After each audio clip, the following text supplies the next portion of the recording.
Hi, this is Natalie Lander, voice of Kinsey, Tara Branford, Stargirl, and many others. You are listening to a W2Mnet podcast.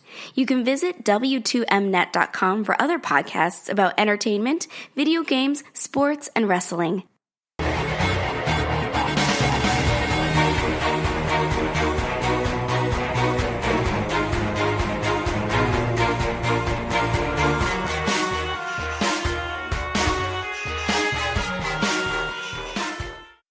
You are listening to Video Games to the Max.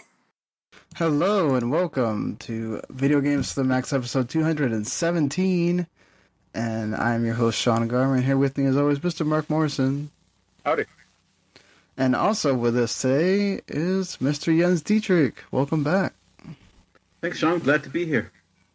Well, always good to have you again. So, how is everybody doing with the quarantine? And you're working from home, Jens. We haven't gotten to that point yet. We're supposed to be, I think, by next week, but who knows?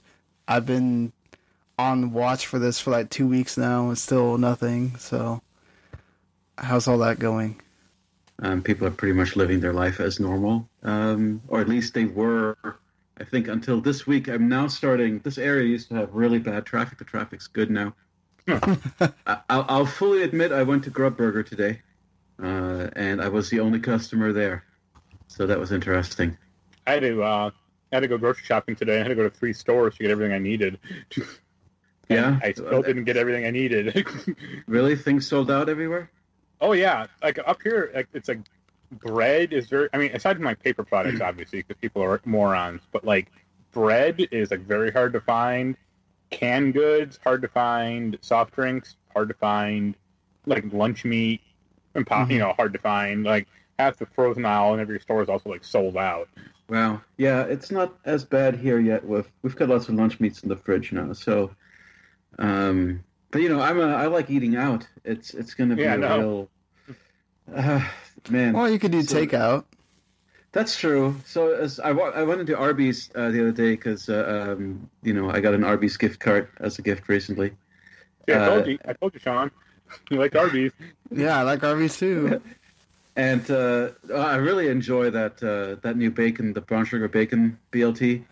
That is a crazy amount of brown sugar bacon on one sandwich. Anyway, so I was getting that, and I didn't realize that there was I ended up kind of sitting down outside in front of the Publix. There's some seating out in the open, which is not great. I didn't realize it was takeout only when I went in until after I'd made my purchase. So yeah, a lot of restaurants are going takeout only. Yeah, it's for the best, I guess. It's the same way here in Miami. They had to force all of the bars and everything to close so people would stop going to the bars and all that stuff. The casinos are still trying to remain open, actually, so we'll see how long that goes. But yeah, it's crazy here.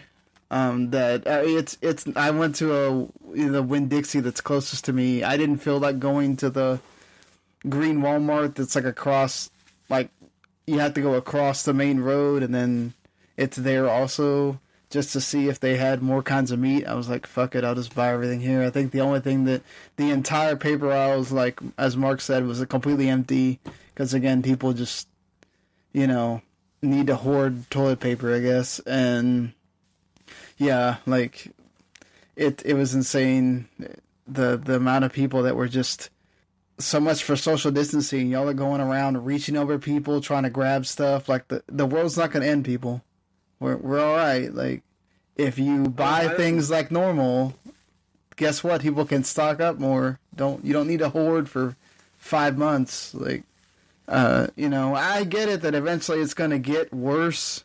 So where perhaps maybe they get to a point where they have to consider closing the grocery stores? Yeah, we don't know when supply is going to get replenished or if it's going to get replenished as regularly as you'd want. I don't know. I mean, stores here, I don't know about where you are, but stores are closing early here to make sure that they can replenish without having people in the store bugging them. So, I mean... Yeah, I haven't seen that. I've seen some stores like make special hours for seniors, which is kind of nice. That's smart too. Yeah, only seniors can come into the store between 8 and 9 a.m. and things like that. But I haven't seen a lot of early closings yet. But maybe I just haven't been paying. It's been really weird how the turn this week from people not giving a damn to, suddenly everything's closed or partially closed. I think once the thing with the NBA happened, that made it go, oh shit, okay, this is a thing. We need to start paying attention. And now there's 4 Brooklyn Nets players that are positive. The idiot that, I'm sorry, I shouldn't say that, but you are an idiot, Rudy Gobert, who decided he wanted to touch every freaking microphone and every bag before he got off the press conference that day. As much as it made me angry, it was hilarious in retrospect that he was the guy who had it. Yeah. Him making light of it and touching everything, and then he was one of the first to get tested positive. It's great. Yeah. I mean, it's not great. I mean, it's terrible, but it was hilarious. Well, I mean, the epic karma there for him. It's Mark, I'm sorry, I cut you off. Oh, no, I was just going to say, me and a friend went to, we did a little road trip yesterday, because she was bored. And she wanted to spread the virus around, apparently. And we hit up a mall, and they closed at 6. We got there 5:30. It's okay, we went to one store, and that was it. And then we called 2 other stores, not in the mall, just around the town, and they were like, "Oh yeah, we're closing in 5 minutes." It's all right, cool. Well, we made an hour trip for nothing. Wow. And then we watched the stand. Yep. Isn't it interesting? We're both, the stand feels like a thing that is very much in the conversation right now. We're both rewatching it, Mark and I. You were right. I mean, we got the Blu-ray editions because it's cheaper. It's on sale this week. It looks really nice. Yeah. Well, Jens wasn't on last week when the big news about E3 getting canceled hit. So, that kind of also made the gaming world have to really start. I mean, GDC had been canceled and PAX kind of went on because it was right before things got serious. But, E3 is still sort of far out. It's not necessarily next month or anything. And they canceled. This could be a half a year. This could be a year. Well, who knows? No, I agree with you, Jens. I'm not saying that they're wrong about it. I'm saying that so far it's the farthest event, the event that's farthest out that has been canceled. Mm-hmm. And it's funny to hear Gamescom is still trying to go on. They already canceled now the Euros have been canceled as well. So technically, I guess they would be farther out than E3, but. Now the Olympics. Go ahead. Oh, I was just going to say, I'm concerned about that Final Fantasy VII Remake concert series that Mark and I were going to go to. Yeah. September 11th, which isn't a good omen as it is. Well, sure. But I mean, that's at least it's far out, but who knows if it's far out enough. It's funny, rest in peace to my Amazon pre-order list. Yeah. Yeah, anything you order physically. Well, somebody's calling you. Yeah, someone. Stupid. I should have put the phone on silent. You had 5 or 6 things get canceled. The only thing for me that got canceled was Final Fantasy VII, the deluxe edition. Yeah, I guess, is that just delayed overall? Is production of that delayed? Is that what's happening? No, not the game. I think it's just that edition. They're not accepting the inventory at the moment, or because it's not an essential supply. Okay, so it's just Amazon. So if I were to be able to get it somewhere else, if you could find it, yeah. Dang. Yeah, I think are people actually being able to pick up their Animal Crossing copies Animal Crossing's okay on Friday? So, Animal Crossing and Persona 5 The Royal still have dates. So I'm assuming that they're in the warehouse, and we're going to get them. If my Persona 5 copy gets canceled, I mean, I have an Amazon distribution center 2 miles from my house. I'll start setting that place on fire to get it. Yeah, that's reasonable. That is a threat to Amazon, by the way. Don't delay that. Or you will. I guess I'll just wait on FF7. I can play. I mean, I'm excited for that game, but that's not like a must-play game. I think at the moment. It was my must-play game.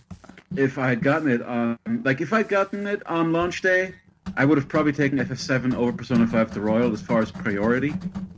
But they should do, I guess honestly, now just play Persona 5 the Royal. Yeah, what so they should do is there are enough distribution centers around the country. I mean, just do like a have people like drive in, like pick it up at the warehouse. Yeah, but Amazon's not even being able to honor like 2-day Prime stuff right now. Yeah. I mean, like I just ordered. That's what I mean by pick it up at the warehouse. I mean, you have to. Yeah, but they don't want you to go to the warehouse. That's the point. Yeah, but they could better protect their workers, by putting them in a plastic bubble or something. No, but I think they're having them work from home. Actually, I think they're paying people. No, they're trying to find workers right now. Amazon is hiring new warehouse workers. Right, but weren't they also trying to have them work from home as well? Well, how are you going to work a warehouse job from home? I don't know. But yeah, that doesn't. That's my one thing that still worries me is my wife's still out stocking shelves and stuff in various stores, and I'm just like, what? Yeah, I think they're going to pay them like $17 an hour to go work for Amazon right now. So, yeah, Amazon's trying to get. I think they probably just thinned the workforce and make sure there's less content. Less contact. People are working fewer hours and not working at the same. Not so many people at the same time, and those sorts of measures. They probably just cut back. Yeah, so, I think they were supposed to make an exception for high demand items. If Final Fantasy VII Remake is not a high demand item, I don't know what is. But are we sure that's Amazon? Or are we sure that's Square? Like just saying, okay, we're just not gonna send these out. No, it's Amazon. It's Amazon, okay. Because they're suspending all non-essential shipments to warehouses. Oh, I should check Amazon.co.jp to see about my Nioh Automata concert discs and stuff. The important thing. Yes. The additional music CD that. Also, Link's Awakening soundtrack is. So what if it's not like in their warehouse right now? They're not accepting the shipment, or what? What is? That's what I mean. Yeah. It'd be nice if we could just go down to Persona or to the not Final Fantasy, the Amazon warehouse by my house and go, hey, here's my order. I know you have this thing in stock. Give it to me now. All right. Good news. Oh yeah. So looks like Nioh Orchestral Arrangement Album Addendum is still supposed to arrive end of March. That's something. That'll make this quarantine just fly right by, won't it? Yeah, I need something. You can't live on the swarm alone. Yeah, they even shut down movie theaters. So now at least Universal's the first movie theater to put their movies online for you to rent for $20. So we'll see how that goes. I appreciate them doing that, even if none of those movies are interesting to me right now. The Invisible Man looks good. Oh yeah, I hear good things about that. I'm not a Blumhouse Productions fan. You should watch the new Red Letter Media video about Blumhouse. Oh yeah, I haven't checked that out yet. They take some bangers that are like from Hulu. But it's the guy who made Upgrade, so that fills me with a little bit more hope. Sorry, they take some bangers from Hulu. Like Blumhouse, whatever they say, like from the producers of Get Out and like two other like actual good movies. And then it's like, yeah, but you make, for every one good movie, you make 20 direct-to-DVD crap. But they also make a lot of good theatrical crap. Yeah. Like that Fantasy Island movie that just came out. But yeah, it seems like Invisible Man's beating the odds. It's kind of like a Happy Death Day. Every now and then they make something really good.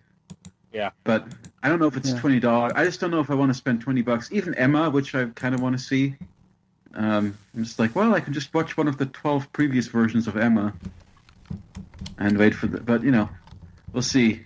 Well, that stuff will get bootlegged within 1 hour of it being released online. Yeah, I imagine that they know that, like, because I can't imagine that they're like that dumb to know that people aren't going to just record the Yeah. movie and you know, but who I've seen knows? The Gentleman and Birds of Prey are also being moved up in their video-on-demand release. Yeah, Finally, I can watch Birds of Prey at home. right. Yeah. That's the movie we've all been waiting to watch at home. Certainly. And I have, but Well, Frozen's already on Disney Plus. Frozen 2. I rewatched that the other day.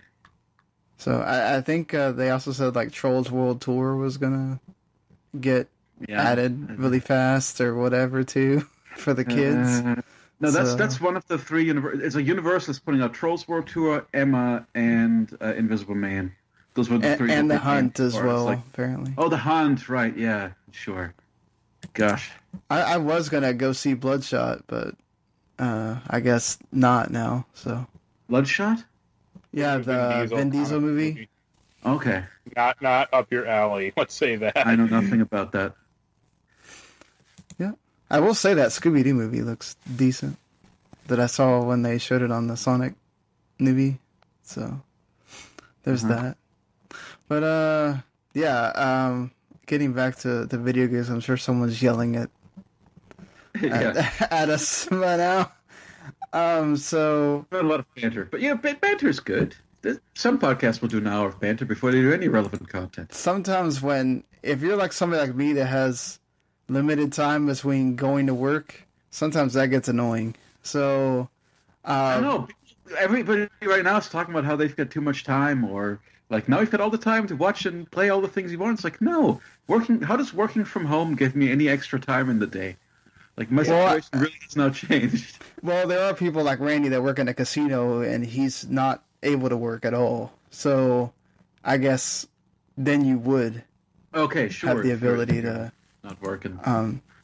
Anyway, sorry. Moving on to video games. Yeah, so yes, moving on to video games. Nintendo did have their Indie World Direct today, or well, yeah, technically yesterday by the time you're listening to this. So I'm not sure how this is going to work. We may just... I totally understand by the time you're listening to this, Sony may have already done their talk on PlayStation, on the PS5. So there may be an added part to this, or we may just release an extra little mini episode if whatever they talk about is not just 9.5 teraflops and whatever. If there's actually stuff that's worth talking about for the PS5, in which I doubt they're not. I doubt they're not having Mark Sony go up there and talk about teraflops the whole time. I'm sure there's going to be stuff there that's actually worth talking about. If there is, then Thursday morning you'll see something from us about what they discussed there. So be on the lookout for that there. So yes, the Nindies Direct happened. I watched. It was like 20 minutes, and it was, as usual, directs, just straight ahead. They don't waste time. Your friend John Vignacchi was one of the people on there, Mark. Yep. So you'll be happy to know you heard his voice a bunch. Everyone's friend, John Vignacchi. I really liked Baldo. It's a JRPG that's made from a 2-person team in Italy, and it That's looks the one where like... you're a dog who has to deliver the medicine to town, right? Before he's got to go. No, that's The Good Life. That's Sweary's game. They also showed that as well. No, I was talking about Balto. Yeah. Oh. No, Baldo, man, it sure looks like a cuter, like a slightly more chibi Ghibli style. Yeah, like Ni no Kuni. It looks like almost Ni no Kuni, yeah. It looked good. They said it's supposed to be long, so I guess get ready for it when it comes out in summer. So if you're hunkering for a JRPG, if we don't have enough if you're not still playing Persona 5 Royal and Final Fantasy VII Remake, I guess check that out. I did like Blue Fire as well, from Graffiti Games. It looks good. I like the cell shading a lot. Yes, and there's some very journey kind of environments in that as well. The art style's really nice, and it just looks like one of those kind of 3D platformer type things. Yeah, the that game company did have a game also get shown as well, which for some reason I cannot think of the name of it right now. But yeah, it was totally in their art style, and it looked great. I was excited to get a look at that, so there's that as well. Everyone's excited for the card game, right? FFVIIR? Yeah. Yeah, I mean, why not? This card game kind of came and went already. Yeah, and that one's like a total card game that has like, are they like trying to build a it's like a living board or something that they're. Yeah. Yeah, so, why not? I'm still kind of excited for Moving Out, which is the next game from Team 17. They will make Worm. Oh god, no, God, Overcooked. Oh. It's basically like the moving version of Overcooked. So, it looks really fun. So, there's that as well. There's some good stuff in here. There isn't like that one like, oh my god, I think I've totally got to play this game. Like, when they announced the Cadence of Hyrule like surprise or whatever. The big surprise game or out now game is Exit the Gungeon, which is the follow-up to Enter the Gungeon, which apparently it's already out on phones and it's not as good as Enter the Gungeon, but I haven't played it yet, so I don't want to put any kind of stink on it. And I was surprised Hello Games had another game they were making, The Last Campfire, which looks a little bit like Unravel or Ori, that kind of game.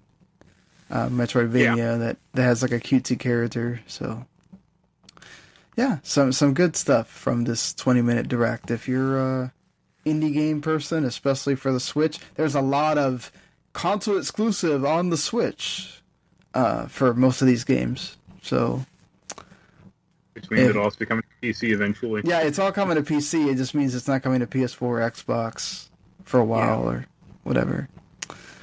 So you don't see people getting upset about that, do you? Yeah, and I think the Switch is like the only one that gets excused. I don't know. I mean, most Switch games can be easily played on other consoles if they really want to do. Right, but a lot of indies are like they're trying to make money first with PC and Switch because they know that's where people buy the indies, and then if they do well enough, then put it on the other two systems. Yeah. So don't blame them that much on that one. So, well, Jens, since you're on, you have the biggest game. We briefly mentioned The Good Life. Yes. Yeah. The sweary game. Yeah, the cats and. Yeah, so it's you turn into a dog and cat at night, and then you. But it's a murder mystery. Yes. I love. Sweary does murder mysteries, and it's a murder mystery of dogs and cats. So, man,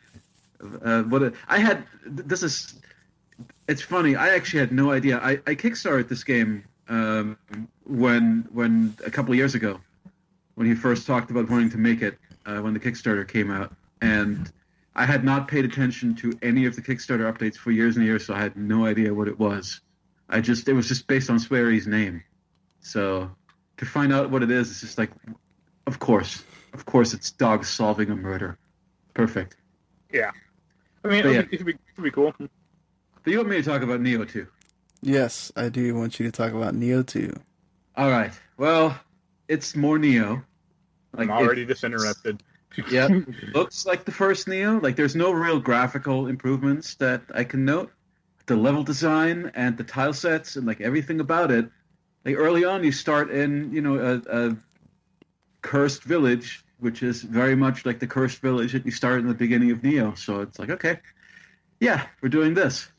There are a lot of quality of life improvements that I really like about it. The ninjutsu has gotten really powerful, which has been helpful because the game is even harder than Nioh was. The character creator is great. Yeah, I watched you make a character which took an hour of my life. Yeah, Jesus. also, you didn't have to do that. We were just having a conversation, but yeah, I was like, well, I can share play with you if you want to see me make this character. Yes, and that took an hour. I was so engrossed in making the character, we didn't actually, there wasn't much room for conversation. Because I was just like, what do you think? How high should her cheekbones be? And Mark says, I don't care. Do whatever you want. It's like, what about these teal eyes? What about this oval, oblong shape for the? Anyway, it's a really great character creator. You can make a very pretty character. Facial stuff, especially, it's giving you a lot of. It's like, what if you had the Code Vein character creator, but it also gave you sliders. So it's got a bunch of really good presets, but then it will let you go in and Bethesda them. I'm not typing. Well, I'm telling you not to from last time, because you were typing there, and it was like sounding like a earthquake was happening. Crap, I'm sorry. So I was like, okay. I was trying to be very. So, go ahead. I'm kidding, but This is what happens when I don't do all of my prep beforehand and have all my notes already ready. It's okay. Hey, you know what? Sometimes you gotta wing it. It's okay. This is very much impromptu. I didn't really know exactly if I didn't know that I was joining you guys until you all were trying to get at me about 2 hours ago.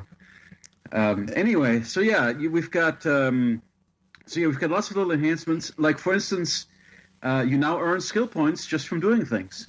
Like, using a weapon will earn you skill points, in addition to finding the locks. The ninja locks or the samurai locks or all that stuff. So just doing things in the game, you can grind that stuff out now, which is great. Because I generally don't like when upgrades are tied to collectibles, and that was one thing in original Nioh where that was purely tied to collectibles. Let's see. Yeah, I mean, it's Nioh. It's really one thing. A lot more enemy variety. So I'm 6 hours in. I'm at the 4th main story mission boss, but I've also done a bunch of the side missions. The overworld is a lot like Nioh 1. Really, they haven't changed a lot about the core systems. Like, I've unlocked the blacksmith, and it's it's the blacksmith chick from the first game. So she comes back.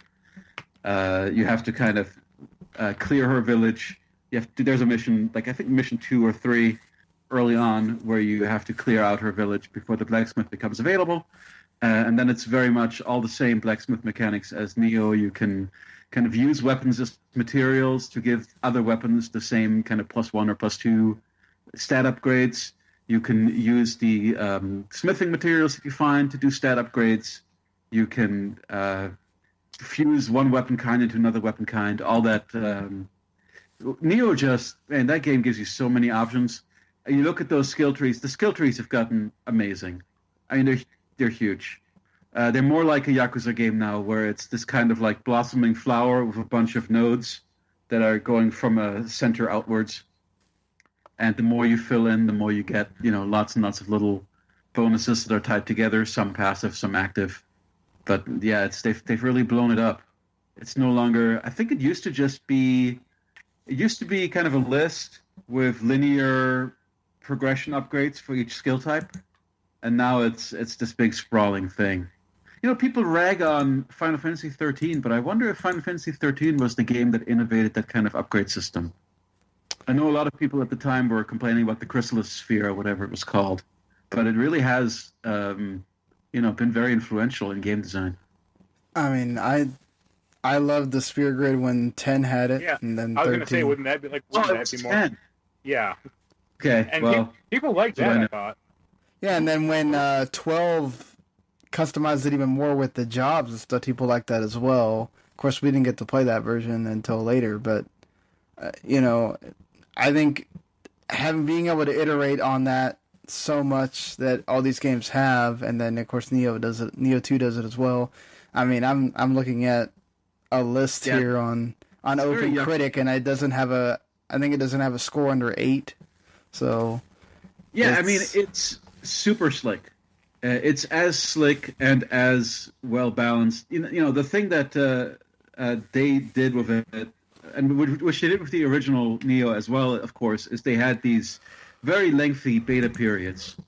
Or they had an alpha period and a beta period that were both substantial, where people could try the game and give feedback. And as with the first Nioh, they tweaked a lot. Like when that game was first in alpha, in the public alpha, it was apparently much harder than it is now. There were a lot of things that were unbalanced that are now fixed. So they really, it comes to you very polished. It comes to you like something where every system feels thought out. And the new systems, there's also things like enemies now have kind of a super attack when they power up. Like once they get a couple of hits in on you, or if they get angry enough. I'm still not quite sure what exactly fills their little meter, but once they do get to a certain point, they will do an unblockable attack on you, which is pretty devastating, which I tend to dodge away from. But there is a special beast mode counter that you should be using apparently to counter it, which will then give you a follow-up attack. So there's all sorts of nuance that they've added to it. It has made it a lot harder because it really becomes like, if you do not learn this new stuff that they've added, you will get super wrecked. And the new enemy types are really interesting. There's this kind of looks almost like a gray alien. Mark saw me kill a bunch of those guys. Yeah, those little goblin things. These little goblin dudes. But they've got different elemental powers that you get different versions of them. I've come across a bunch of them. Some of them do like electricity that'll stun you. And but one thing that where you've got to be really careful when you've got them in groups. If one of them gets low on health, another one of them will eat it and then power up and become a huge one. And the huge versions of those things, if you let them get to you, they will just bite your head off. Yeah, one grew up and you didn't even realize it, and I had to point it out, and you're like, it hit you and like one shot at you essentially. Yeah, the first time it happened, I did not notice how it happened, and I was completely unprepared for it. So Mark saw my first encounter with that. There are a lot of cool new yokai. One that I really like, even though it is a pain in the ass, is there's like a monkey. It's like a monkey yokai who uses his weapon like a pogo stick. Like it's like a giant blade, but he will hop around on it like he's Scrooge McDuck in the DuckTales game, and that is both hilarious and devastating. And he'll do lots of little. Just like Scrooge McDuck. Yeah, he will stagger you, and once he starts running into you, you'll just keep getting hit by him. And he's difficult to hit as well while he's pogo sticking around. So that's cool. There's like a snake lady who's really interesting, who will wrap around you and crush you down and start to devour you. There's all sorts of great new yokai designs. I've really enjoyed all the bosses so far. The bosses have been awesome. It's been like a giant kind of snake with a horse face. That was pretty neat to fight. It's just, it's more Nioh. It's a lot of little refinements to Nioh, and it's a lot of new enemies, but the environments are largely the same, and the core gameplay and all the level mechanics are improved, but the smithing and most of the stuff that, if you're familiar with Nioh, you'll be able to jump right in and know what you're doing. Let's put it that way. And I'm really liking it. I mean, it's more Nioh. It's hard as hell. It's hard, especially early on. It's actually getting easier now that I'm unlocking more skills. Like the skills, especially like there's a ninja ability where you can poison enemies, which will then make them susceptible to other attacks. So I like to now just poison when there's a tougher guy. I'll poison him up front before I take him on. Or like there's some Onkyo magic that's pretty good that lets you buff your weapons with key power, which I've been using a lot. So it's giving you more tools as you're going along. But early on, when you don't have any of those tools, oh my god, like a bandit, some bandit with an axe will just completely destroy you. And it was tough going the first 5 or 6 levels of that game. Anyway, awesome. I'm glad that you are enjoying it. And hey, I don't have to play it. Yeah, because I think Mark what was your Mark watched it up until the point where it killed the first yokai. Yeah. So what is your impression, Mark, from the little bit you saw? It looks like a 360 game. Damn. Still like the environments. Yeah. See, I think so. I know, but you're not okay. But you're not coming to that game because of the way it looks, though. You're coming to that game for the way it plays, and I mean, didn't Bloodborne look better, or didn't Bloodborne? Bloodborne's beautiful. Yeah, but I mean, honestly, like considering who makes it, are we really? You don't. Okay, you're really comparing From Software's stuff with Sony backing to. What is that, Team Ninja with Koei Tecmo? Yeah. It feels like the Koei Tecmo house style. Like a lot of the way it's rendered, I don't know what exactly it is, but like it looks like one of those Musu games or... I mean, 10 years behind the times. Yeah, but it's also... I don't know if it's the rendering engine or what, but like the lighting and like everything about those... Or even something... Okay, Earth Defense Force obviously looks much worse, but there's like a more stripped down, more low budget style in a lot of these kind of not quite AAA Japanese games that is nonetheless very clean and very pretty. And that is where I feel Nioh sits.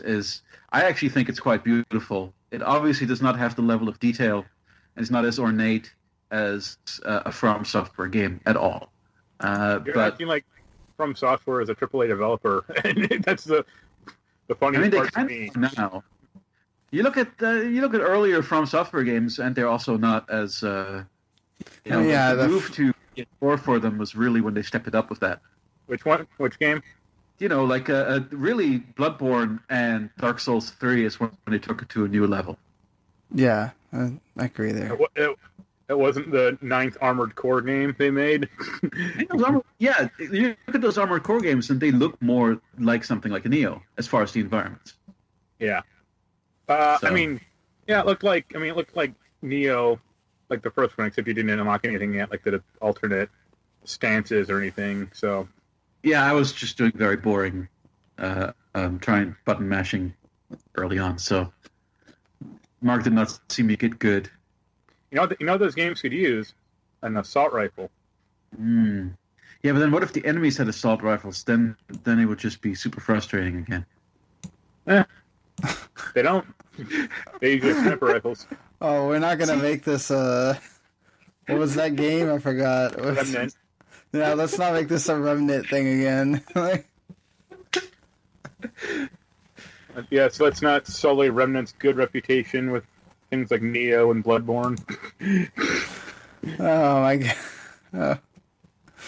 Okay, so moving away from the Souls-like genre to another game that is very much more of it, but also great because Ori and the Will of the Wisps is everything that was the first game, but more beautiful, more... They've made it more streamlined with adding in extra combat, and it feels there's it's auto saves, so you don't have the crazy stuff where crap, Right.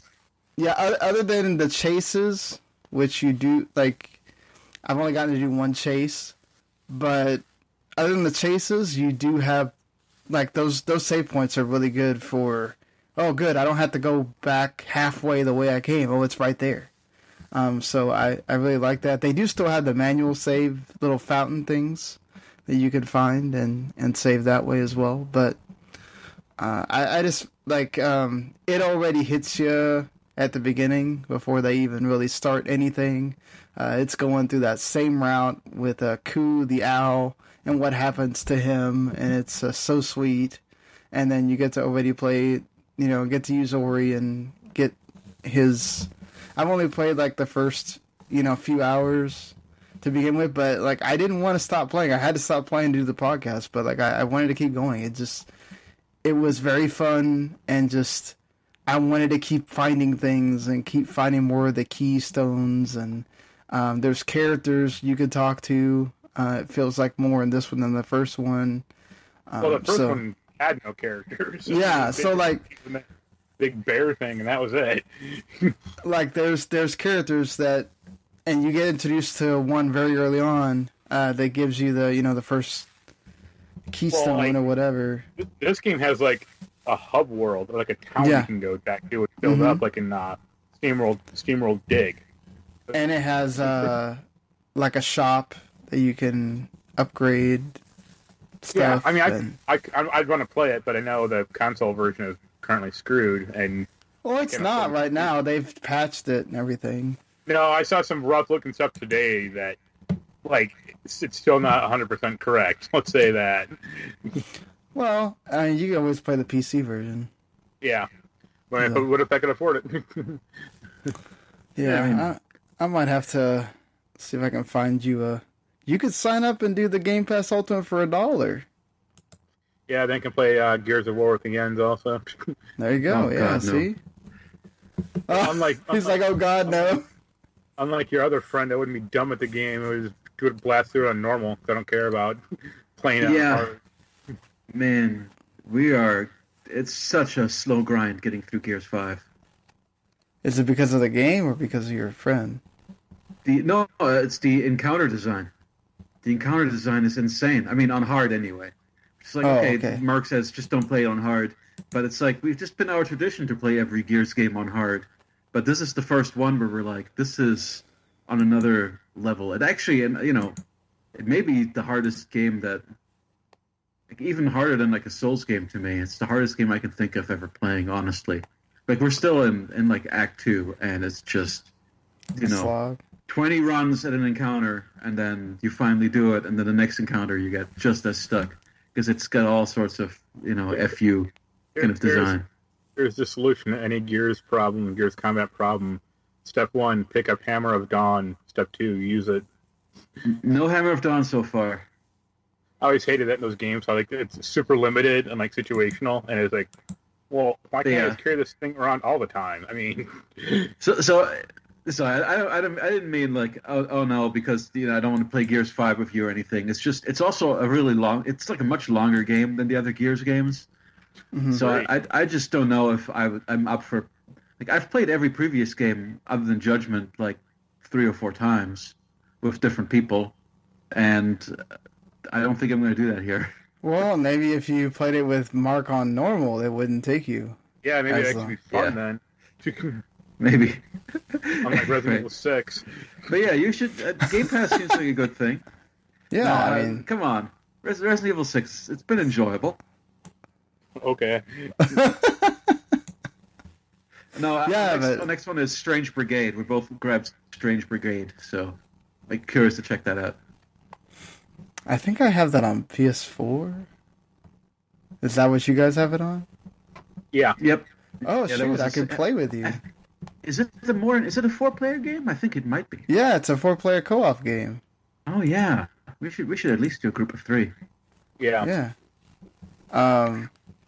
No, but it it's a no-brainer. I think if you liked Ori, the first one, you were gonna play this, and I mean, it being available on Game Pass makes it very easy to just, hey, let's do it. But I definitely think you should check it out, Mark, because if you like the first Ori at all, that just definitely does improve a lot of things from the first one, even though it's much harder as well. Oh man, I did not play Ori and the Blind Forest because I heard it was really hard, and I don't really like really hard platformers. Yeah, and I might stay away from this one as well. But I will say that I really liked the soundtrack to Ori and the Blind Forest. I love the soundtrack to Ori and the Will of the Wisps. Oh yeah, just a little bit I've been able to hear. It's tender for me. Oof. Like every cue has some incredibly beautiful theme in it. Like, it's not like the first Ori, there was some music where it's like, okay, this is just atmospheric music, which is fine in the game probably, but it doesn't really play very well outside of it on an album. I mean, it has that great main theme, which you don't get very much this time. But instead, there's just something like gorgeous in every, like it's like the highlights. If there was an album of just the highlights from the first one, but it was the whole thing.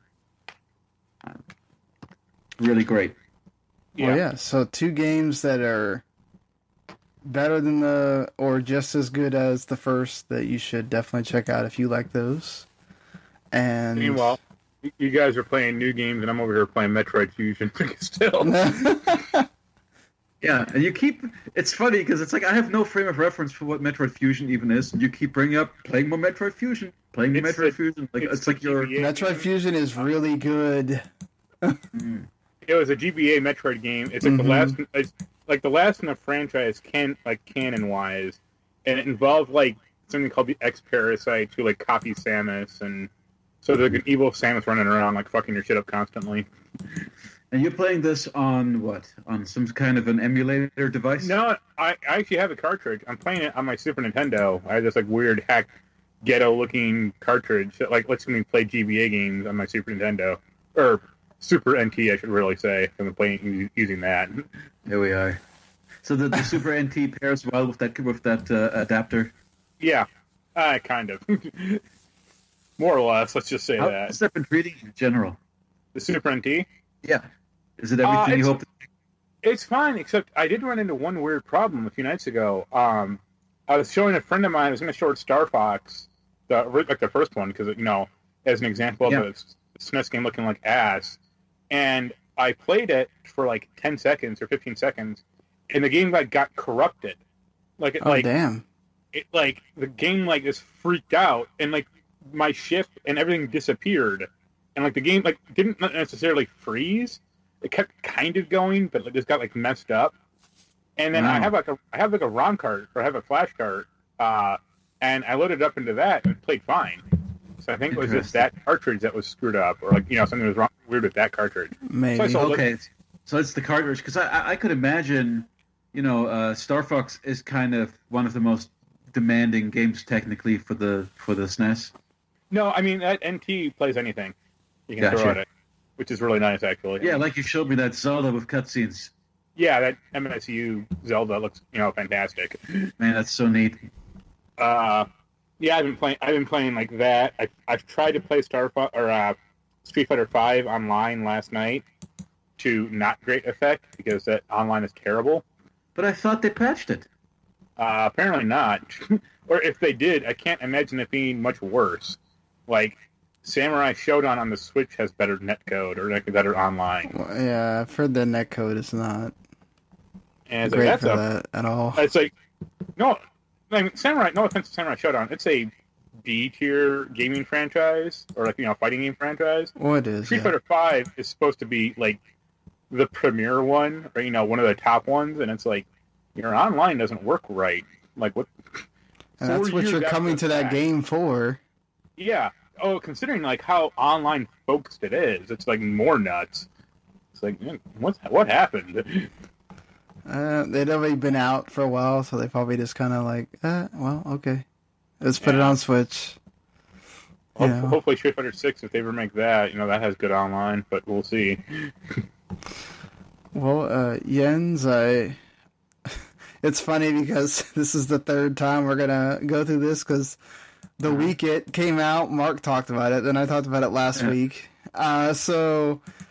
Jens, you have now played the Final Fantasy VII Remake demo. You guys talked about your special edition or whatever not being able to get shipped. But so, what do you think of that first 45 minutes or whatever of the game?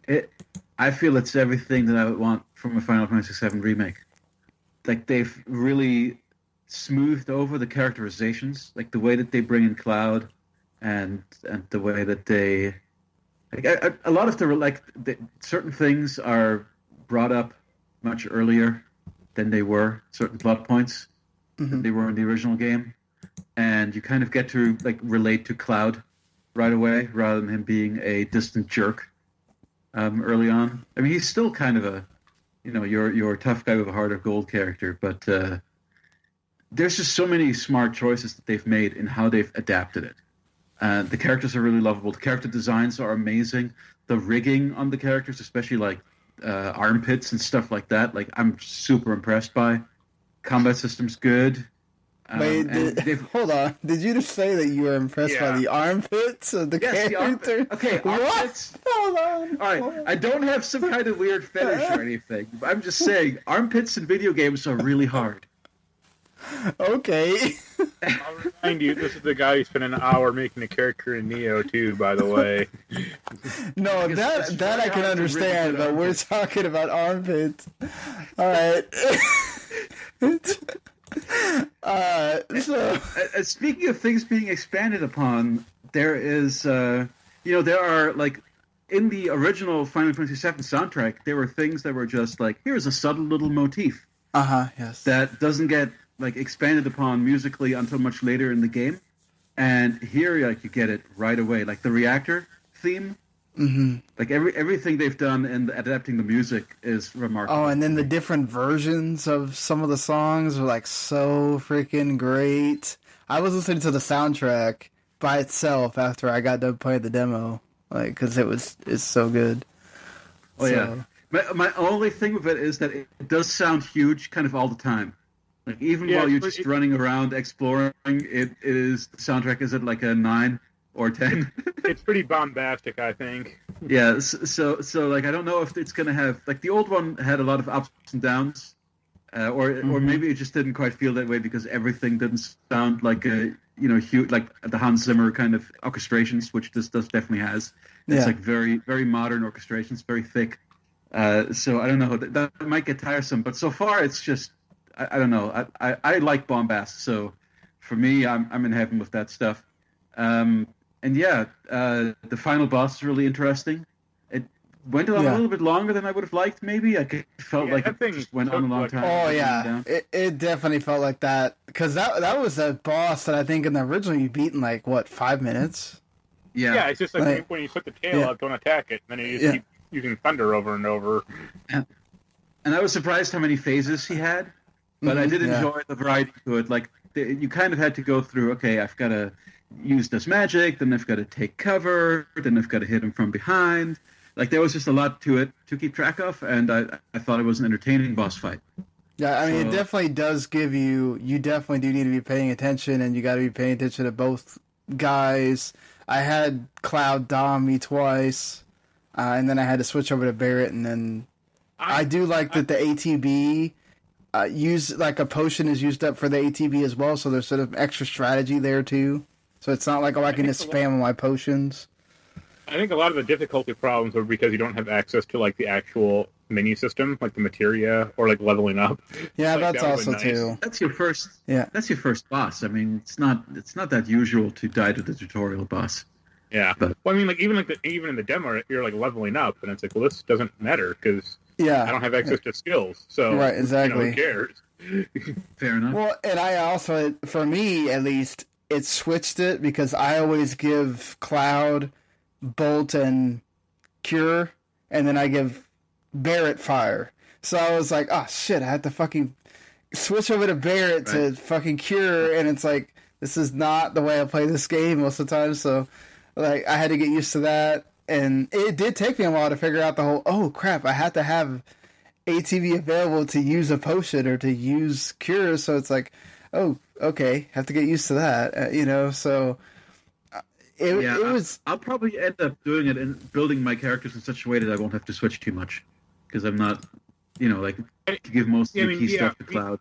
Me and Sean said, Barret didn't play like a fun character, the demo. No, using the machine gun is not. That's not a particularly fun mechanic. I used his his little charge thing is good, but not the like just regular. You're just holding a button down and like peppering enemies with like very weak bullets. I'm like this. I mean, all right, I guess, but his Cloud feels a lot more tactile because he is. His limit break felt stronger than Cloud's though. The big shot or whatever the heck it's called. Yeah. So, yeah, I'm in the same way with you, Jens. Like that's what I wanted from this game. It's great. It's not button mashy. It has strategy to it. So like I'm ready for April 10th to appear, and I wanted to get it physical as well. Especially, I don't know if you listened to the show last weekend. So we had the big review of the Not for Resale documentary, and it kind of made me feel like, oh man, okay, maybe I will start buying physically again, at least for Sony games, because Microsoft has the Game Pass thing. I'm now at the point where I will buy physical for only things that are special, but I feel Final Fantasy VII is one of those. Oh yeah, definitely. Oh, especially because now they released all those. Did you see the themes, the dynamic themes that they showed off? Mark's... We'll get those regardless, though. Mark's got his adventure with the Tifa one, but... Yeah, they still won't give me the stupid Tifa one, even if I send them the receipt again. I'm like, what the hell? I'm ready to buy it online. I could buy an eBay copy for like $5. Should have done that in the first place. There's that... Oh, wait, these are different... I saw some announcement about how you were getting them for... There were some that you just get, right? There's one you get for downloading the demo that's like the group one. And then the one that's in the Mako reactor or whatever it is, that one you get for... you get that one for free? And then the one with Sephiroth you get if you order on Amazon, which you guys... Okay, how do I get Tifa? That's the one that sounds like the one to get. You're supposed to have bought 2 Butterfinger or 2 Nestle Crunch, and you send in a picture of the receipt. Oh, God. Yeah, right. Or you can just buy it. There's a $10 version on eBay. That'll probably show up on the store, I'm sure. I mean, you hope, but... Yeah. I wouldn't be surprised if it does. Another person that is... Yeah, go ahead. Oh, sorry. When Mark said $10, they're actually running between 35. Oh no, there's some that are like 18 or 19. But for some reason, the first one is $100. Because somebody's, I don't know. I guess somebody's that dumb. I sent you a picture of the $10 one if you want. What is it? A dynamic theme? Like it plays your song too? It is a dynamic theme. Oh, it looks great too.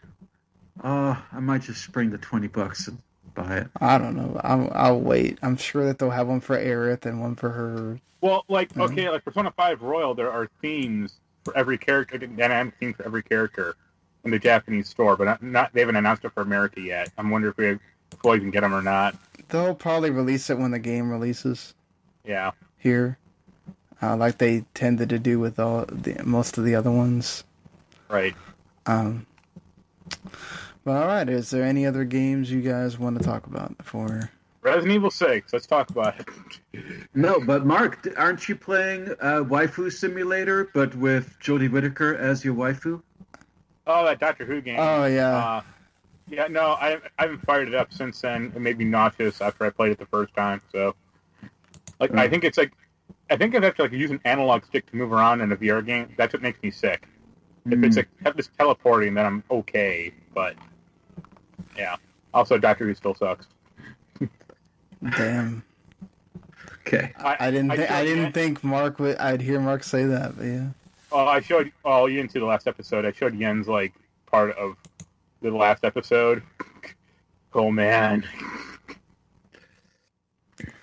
Even the one good part is still not good. Man, yeah. Mark's further decline on Doctor Who.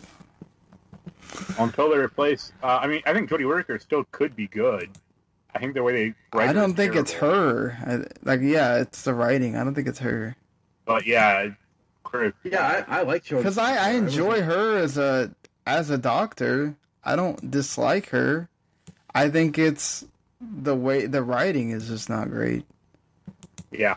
I also don't I don't necessarily like many of the companions that much. You should like this season because they get totally sidelined by the last episode. Yeah, that's fine. We're going to go down to Yaz next season. Yeah, the one companion that no one cares about. And she's actually my favorite of the companions. They just don't know what to do with her. There you go. Yeah, the old British guy, but I don't care. The old British guy, as soon as the novelty wore off of the wife dying, I kind of was just like, all right. They spent so much time on that, though. Every other episode, his wife had to appear to him in some form. Well, to, like, that goes away in tempt season him 12. or give him guidance, or No, that really goes away in season 12, but they don't replace it with anything else. Like, he becomes like a caricature of himself, which sucks. And then Ryan, his grandson, they kind of do nothing with him. And then Yaz is like completely forgotten. Not great. So, good work. she'll get to shine next year. Yeah. Next year, they're finally going to pull it all together. Well, speaking of Resident Evil 3 Remake demo is coming out on Thursday. So if you want to try out Resident Evil 3 only a few weeks before the full game comes out, you can do so. And apparently you need to be very sparse with your weapons because there's more action orientation in this game than the second one. So bullets are going to be even more scarce, I guess, is what they were hinting at. So Not on the PC version. yeah, well, if you're not using Cheat Engine. And then there's also the Resident Evil Resistance beta that's coming out, I think, like a week before or a few days before Resident Evil 3 comes out on March 27th. So it'll probably be available that weekend. So if you wanting to play Resident Evil Resistance, which I don't know too many people that are, but if you are... Have those multiplayer Resident Evil games ever been good?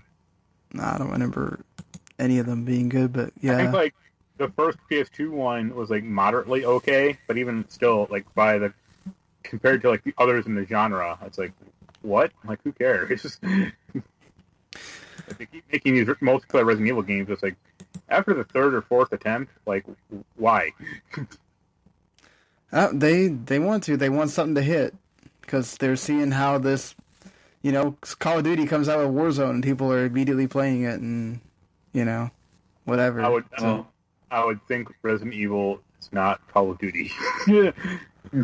It's not, but they want to hit. So, if you can, it's something that never doesn't top Operation Raccoon City.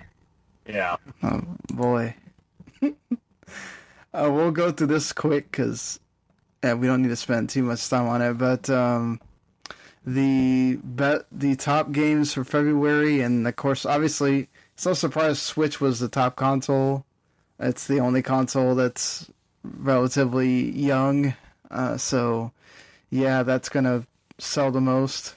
Also, there haven't been any really big games outside of Dragon Ball Z Kakarot that have come out this year that are making people just, if you haven't bought a PS4 yet, you're buying it for that. That being said, Dragon Ball Z Kakarot dropped all the way to 4th for February to be replaced by Call of Duty Modern Warfare, which was obviously boosted by Warzone coming out. Then NBA 2K20, Grand Theft Auto 5. My God, that game is still selling like nobody's business. Tom Clancy's Division 2 was helped a lot by the fact that it was on sale for like $3 at a lot of points in the month of February. Mario Kart 8. Well, I was going to say it's good virus training for what's going on now. Yeah, it's true. If you can't buy Plague Incorporated, you can play that, I guess. Mario Kart 8 is still selling.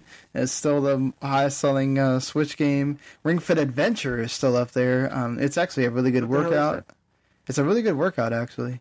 So you have the Switch Joy-Con, and it has it's in like the shape of a ring, and you can attach it to your leg, and you can run, and there's actually there's various workouts for it, but there's also it's actually like an actual game, and there's RPG mechanics where you level up and various other things. It's actually really good. It's a really good game. It's also hard to find now because of the stupid epidemic. People can't go to the gym anymore. So yeah. Well, we can have to work except at home, I guess. Yep. Hey, Jens, you'll love it because it's one of Ben Pack's favorite games. Yeah, I mean, if you don't have your Kinect to play Dance Central, why not? It's like $80 to $70 or whatever. I mean, Madden NFL 20, because people are missing the NFL that much. Super Smash Bros. Ultimate, Star Wars Jedi Fallen Order is number 10. Minecraft, Luigi's Mansion 3, Red Dead Redemption 2, Breath of the Wild, Pokemon Sword, Just Dance 2020, FIFA 20, Rainbow Six Siege, Need for Speed Heat, my god, and New Super Mario Brothers U Deluxe are in the top 20. So wow. I'm always stunned by how many old games are on this top 20. Yeah, Yakuza Remastered Collection was number 33, and that was the highest for any newly released game in February, to show you what really came out in February. Yeah. Mark, you were saying something I did not hear at all. I'm sorry. No, I just said, like, what a depressing list when you really think about it. Yeah. Oh, yeah. But it's always, whenever I see what's popular in any, really, in life, I'm always depressed by other people's tastes. Yeah. Yeah, but March is going to change that.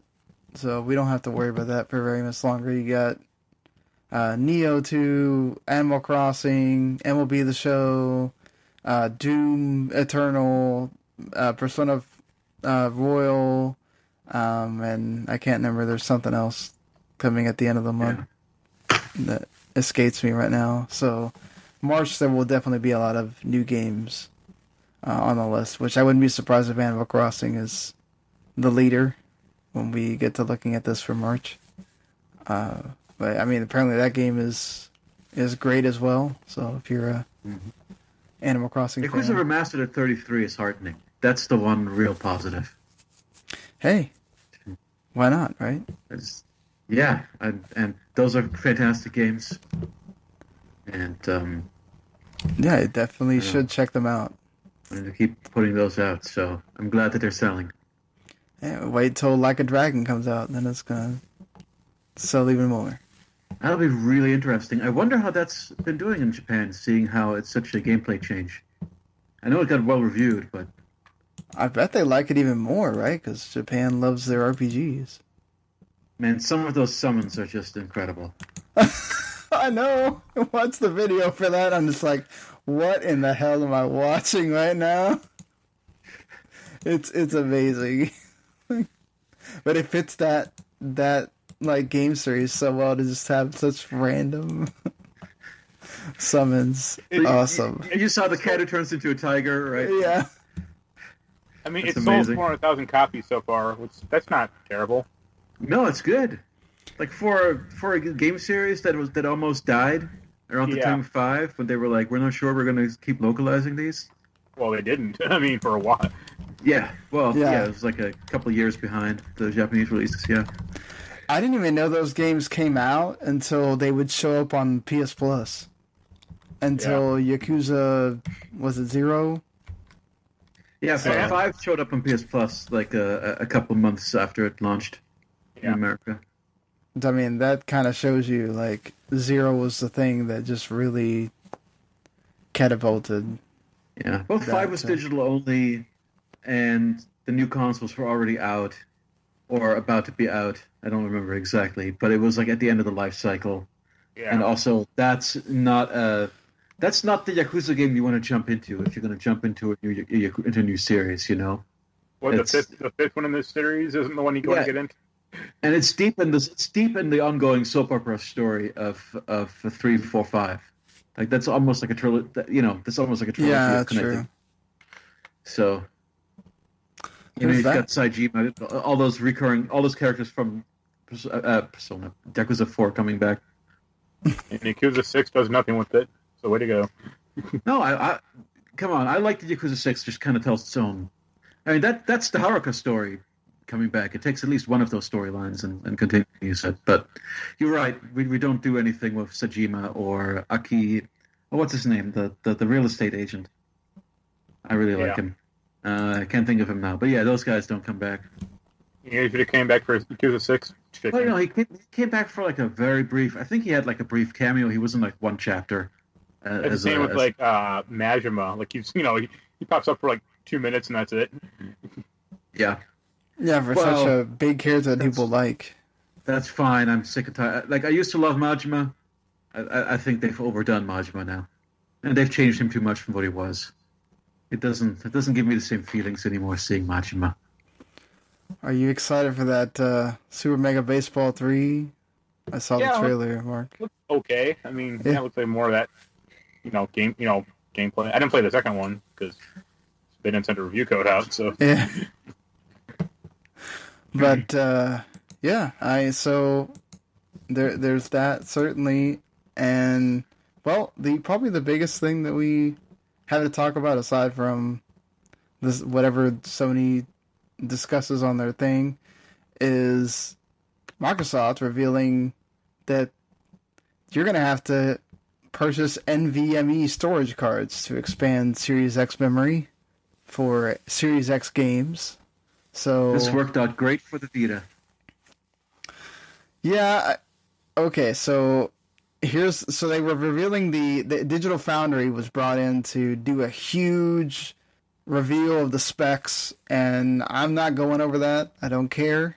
The specs are what's exciting. I mean, that's what's good about it. The specs are great.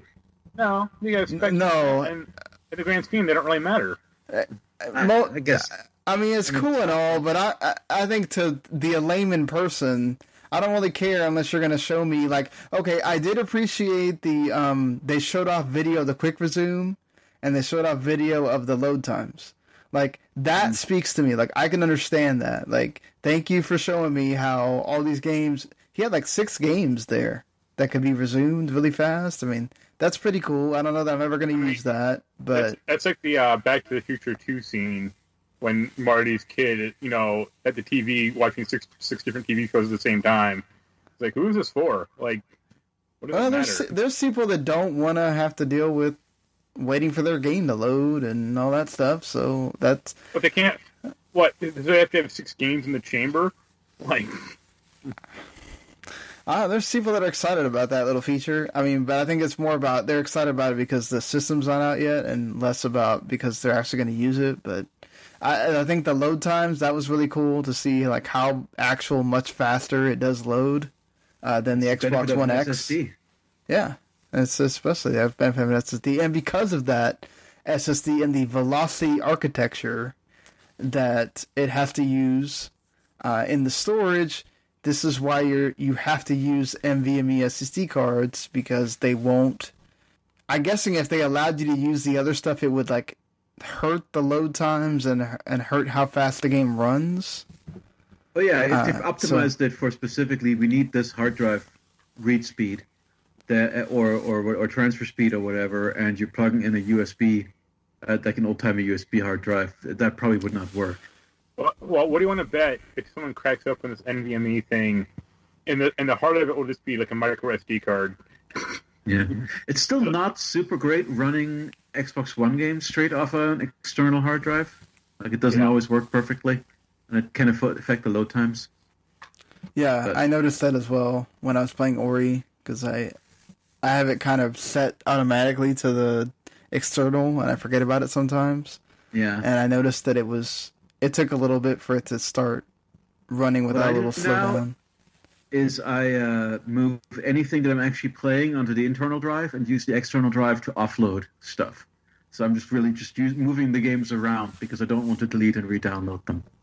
It's nice, but the PS4, you can just put in whatever drive you want and not have to deal with any of that crap. Yeah, that's true. Well, I mean, I can hook up whatever drive I want, but it's just, there's just a USB 3.1 is only so fast, right? Like, reading a game off it is not the greatest. So I can understand why they're doing what they're doing, but using proprietary, like, there are NVMe SSD cartridges just made by... Oh yeah, like digital cameras use them and stuff like that. Are there external SSDs, or are all SSDs internal drives? There are external ones. Okay. Well, theoretically they could... You stick them into that slot, right? So it's not really like internal. Right. They've specifically made those proprietary kind of connections, I'm assuming. Yeah.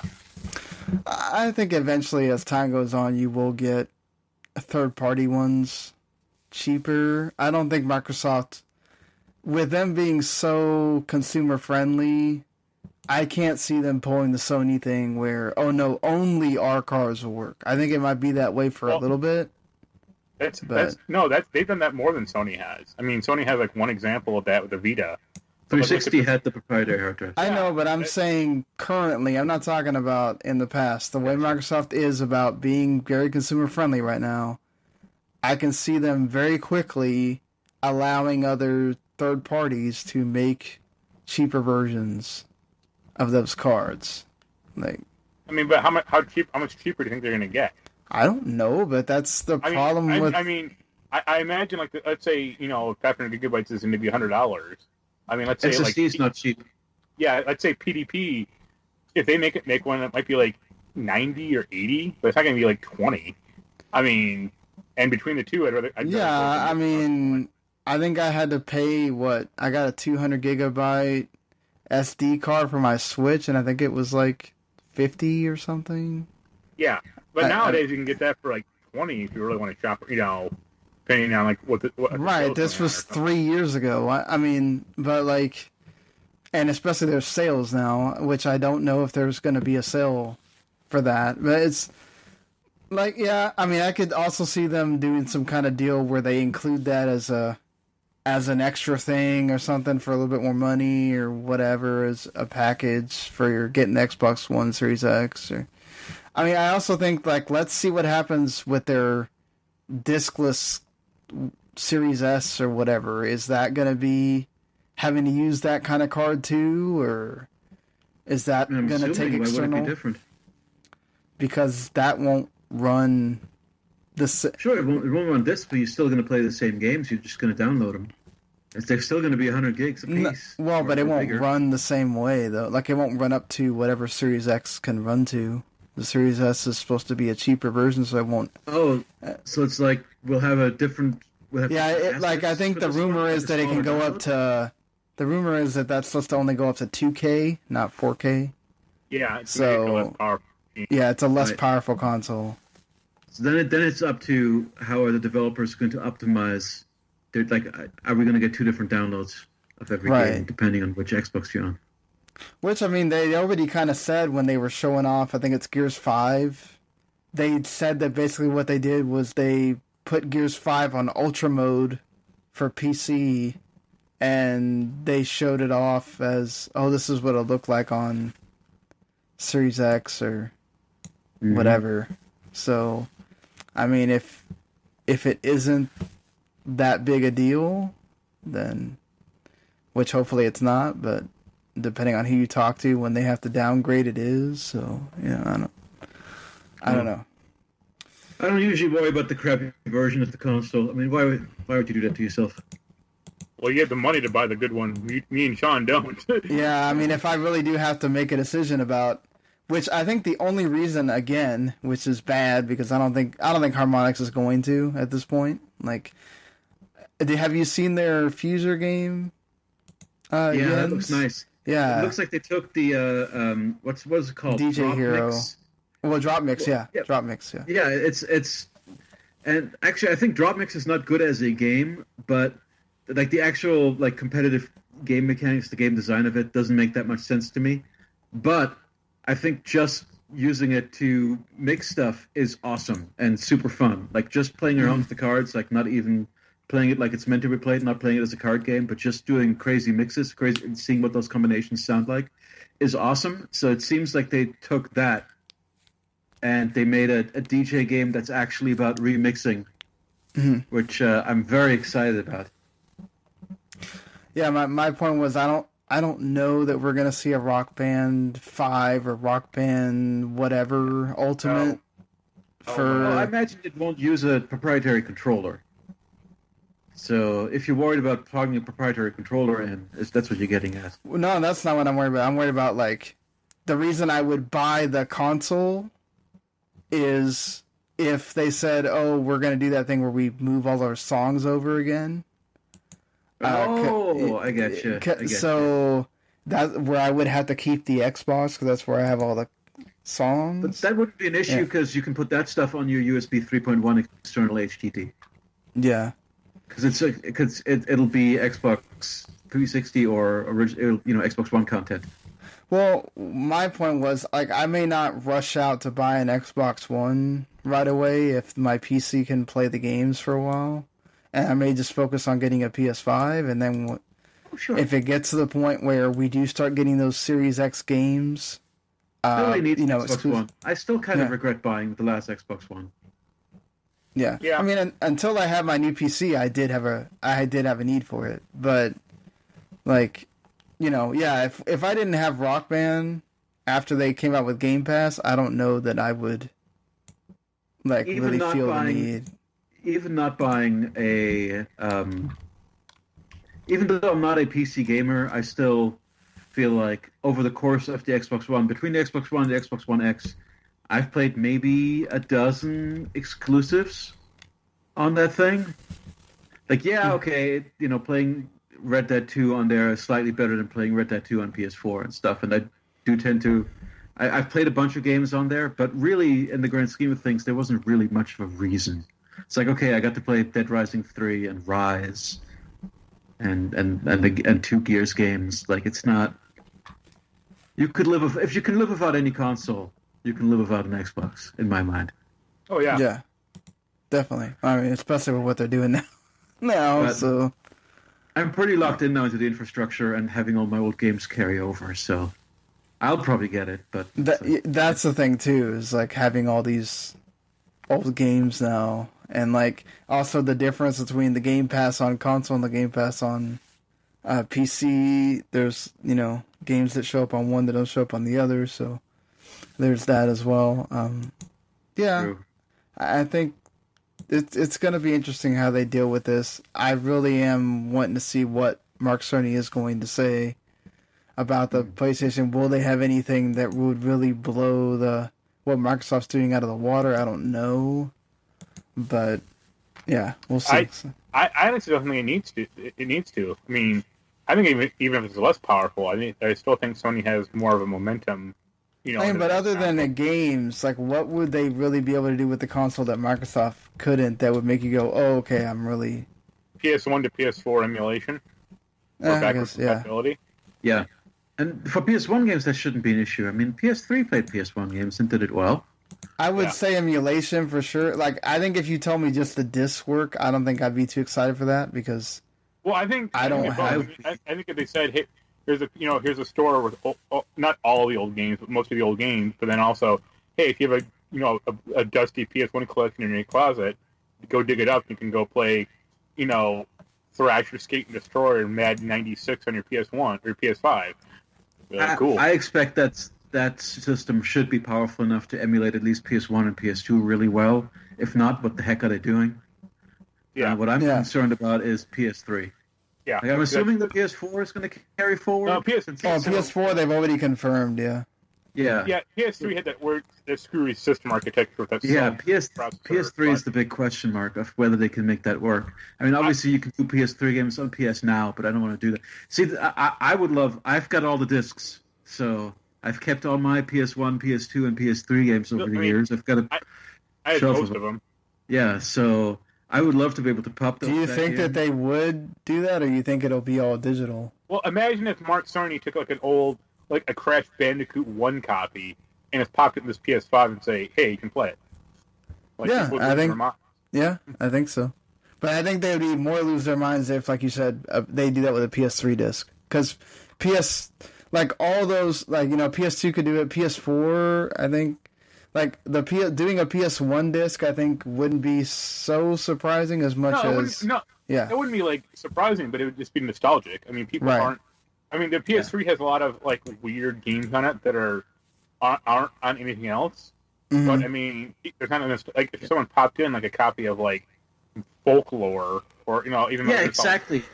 I hope it would not be something that they have to, make active for every game like the Xbox had to do, where they have to, for each game, kind of try and optimize things. I want to be able... The dream future, right, is being able to pop in, a Folklore or a Knight's Contract or a Never Dead or a Right to Hell Retribution into my PS5, and it just works. I don't know. I like what Microsoft did, though. If I'm going to play it on the system, I want it to look better. Oh, I love the upgrade aspect to it. But I just don't... I don't like the idea that, I can never play Binary Domain on my Xbox One X. There's a difference between, original game versus, up-resing it. I mean, it'd be nice if they had the option, but between the two, I'd probably have the original version. Yeah. Well, I have no problem with that. I'm surprised they didn't have Binary Domain. They stopped before they got around to it. I mean, it's one of the last ones was Asura's Wrath, and then they were like, now we're done. No more backwards compatibility upgrades. It was weird. Yeah. They just kind of ended the I wonder if they'll keep doing it for They did that going with the original forward. with the 360. Remember, also like they're like, oh, we have these emulation ninjas, what they called them, for like emulating old original Xbox games. But then they're like, yeah, we got about 40% done, and you're good. Good enough. Yeah. But I wonder if they'll do it now that they know that this generation is going forward. I wonder if they will go back and try to start doing it again. But Well, I mean, what they should just do is just make an emulator that plays everything. right, I mean, they do make it to where, yeah, but that's right. They had to make it to where it did need to work in order for the disc to be read or whatever. I mean, because they do have to get the license from somebody again. It's not like they can just go, oh, this works now. Well, if it was, if the emulator was independent, like if I could just drop a disc in, like then it wouldn't even have to be in the store. Or it wouldn't even have to be something that they would have to get the license That's for. the thing was emulator that can read the disc. One of the problems I would say though is like, the PS3 also had a lot of digital games, exclusive to that lineup. Oh, sure, And, you're like, losing those. Yeah, I don't think those will come over necessarily. Yeah, that's the Like, problem. I mean, much as I like Tokyo Jungle or Trash Panic, like I don't expect those to be like backward compatible. Oh, nice I if want they to play were. Trash They Panic could, again. though. Yeah, I mean, could. totally. But I really, mean, they just need It to depends on re-release how much Tokyo Jungle. Sony really wants Do to it. go into that back catalog, right? Like, remember, Sony's in that realm of Microsoft had to kind of sort of like push them to start caring about backwards compatibility because they didn't care about it for a long time. yeah. So I wonder how much they really do care about it, or are they just doing this? Well, I think as there are a- different.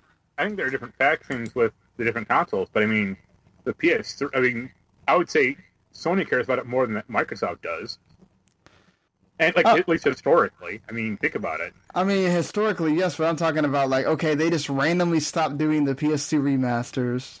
They stopped like. It took them forever to make PS Now have it where you could download games. Sure. I mean, yes, they didn't need to, but it wasn't until recently that they started really trying to make that a service. Like they had that stupid rental thing for a while that didn't work. I mean, like, they're the ones that, for at least for this generation, are the ones that have a guy on record saying, "Oh, nobody really cares Oh, yeah. about that. They just say that they do." I mean, I think that guy's a jackass, but I mean, I still think Sony. I think like Mark Cerny, for example, cares about emulation. Oh well, than, he does because he's been making games for Sony systems forever. But like yeah, it's going to be interesting to see how far this really goes for both of them. I mean, Microsoft already has a lot of the groundwork done, but yeah. So here's a theoretical question: what if you could like buy? What if like let's say Folklore for PS3? What if you put that into a PS5 and you can download a PS3 copy of that game to your PS5, and you have to have the disc in, but every once in a while it will ask if you still have the disc, or you have to pop it in like every month or so. Yeah, Xbox did that exact thing. I find that pretty annoying. I mean, it would be annoying, but I mean, I think they have to in order for the license to work. Like they can't just. Well, it's the only way you can. Yeah, you can get around to so you're not just buy a used game. Pop it in once exactly. And get rid of it. I mean, Well, yeah, but then they're gonna have to just check for disk on load, which just means you gotta put it in. I just wanted to be able to. If it could just rip the file off the disk, basically. If it's like this game has to be installed, but that leads to the piracy problem again. Yeah, they won't do also because I think GameStop's gotten to the point where they don't take certain games anymore. So like, you also find that problem of even if you do that, you won't be able to take it anywhere. So that's. I don't think GameStop's going to be around very much longer, so I'm not really too worried. Yeah, but like I do think they do worry about that though. Of like that's why they wouldn't do it. You would have to have they check for the disc like once a week or whatever. How much they want to do it because it would be like. GameStop is selling a Vita right now for extra on sale. Really? Deal. They have, GameStop has a deal of the day thing, and they're not selling a Vita for $100 today. Ooh. Instead of $140. That would have been cool, I think, like a few years ago. I don't care at all. No. Oh, the Vita is still great. I've been playing my Vita some recently. So you're the one. Yeah, I've been playing Valhalla on the Vita. It's pretty great. Well, I think, the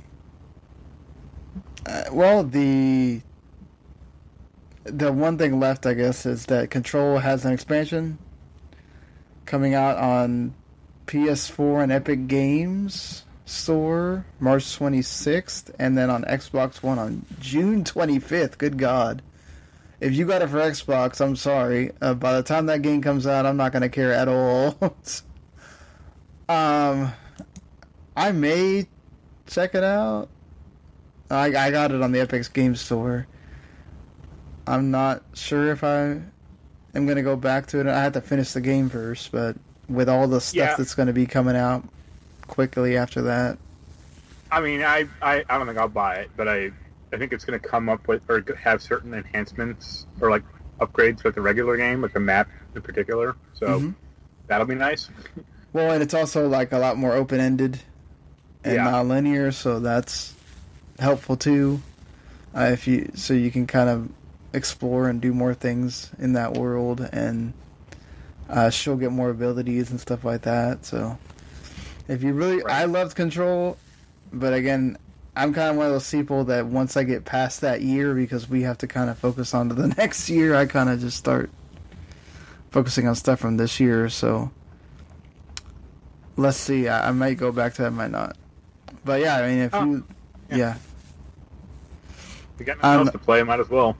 Jens, I know you said you hadn't even opened your copy of Control. Yeah. Yeah, I don't really know what this DLC would even be, but it's good to know they're doing it. I think it's like more the building, like the origins of the building or something. Mm-hmm. Like the dive deeper into the oldest house and all of its secrets. Yeah, the lore. That was one of the good things about that game, was the lore. Yeah, it really good, like backstory and writing for all that stuff. Very cool. Yeah. Yep. Yeah, I'll get around to it eventually. Well, I was going to do we don't have to spend hours on this or whatever, but since everybody's, self-isolating and social distancing and whatever buzzword we want to use today for this COVID-19 thing, what are your, comfort games that when you have, you can't go to the store, and both of you guys are very physically getting your games physically, and you can't really go to the, right now they don't want you to go to the store and be buying games, and maybe you don't want to be surfing the PSN or the eShop for something. What are those comfort food games that you go, man, I'm stuck in the house all day, I'll just go play this? Bayonetta. I've been playing a bunch of Bayonetta again since the re-release came out on PS4, and that's definitely one of them. For me, I would say either WoW or Persona 5. So that's why I'm really itching to play Persona 5 Royal. Mm-hmm. I mean, you did play through that game 3 times. 4. Yeah, 4. You play speaking of comfort games, Fire Emblem Three Houses is kind of one of those for me. Mark, have you gotten into the DLC stuff? The new house? I played I'm up to the 3rd mission. That thing's hard. So I stopped playing it. I found a guide that really helps you, or it just basically tells you what to do. So I should just plow through it one day and go through that. Because I would like to get all the stuff from the expansion, but you can't only get it if you actually beat the expansion, in the regular game. So, it's not you get new characters, new weapons, and new Right. So your New Game Plus doesn't aid you there. No. Gotcha. Well, yeah. I mean, that's Fire Emblem was when I played 3. I'm on my 3rd playthrough technically. That's some good eating right there. Mm-hmm. I've also been playing a lot of visual novels. Like I've been playing Root Letter. Root Letter. Oh wow. That's a comfort genre for me. I would say for me, like other games would be like Nier Automata would be one, Okami and Psychonauts. Oh, I love all of those. At this point, I've kind of played Psychonauts and Okami so much that I don't know if I would keep going back to them. I mean, that's why I like them, because I can easily just kind of go into a, not go into a trance almost, or just kind of shut my mind off, and it's like I never remember damn near everything about Okami, so it's like whatever. Speaking of which, guess what else I'm currently playing, Mark? Speaking of comfort games. What? Earth Defense Force 5. Oh my god. You said games, not wastes of time. No. Okay, so here's the thing about EDF5. It's one of the really good ones. It's what you want. Apparently, according not to Mark, because I remember hearing that episode, and you were like, "So, oh god." No, it's Iron Rain. No, this is not Iron Rain. Oh, okay, not Iron Rain. Okay. This is 5. This is the Iron Rain was done, I think, at the same time as 5. So the Japanese team was making 5, and the American team was making Iron Rain. So it has review scores of 5.0 out of 10 instead of 2.0 out of 10. Exactly. Wait, no. Actually, let me see what Earth Defense Force. Sorry, I'm typing again. We're at the end at this point. The listeners' forgiveness here. Earth Defense Force 5 has a 9 out of 10 on Steam. 92% like this game. Because Steam is the only people crazy enough to stupid enough to buy it. And let me see. Metacritic is 76%, and the user score is higher than the Metacritic at 7.6. Sorry, 72% Metascore, 7.6 user score. So yeah, it's reviewing well, and rightfully so, because it's good. Well, and OpenCritic has it at 47%. Critics recommend.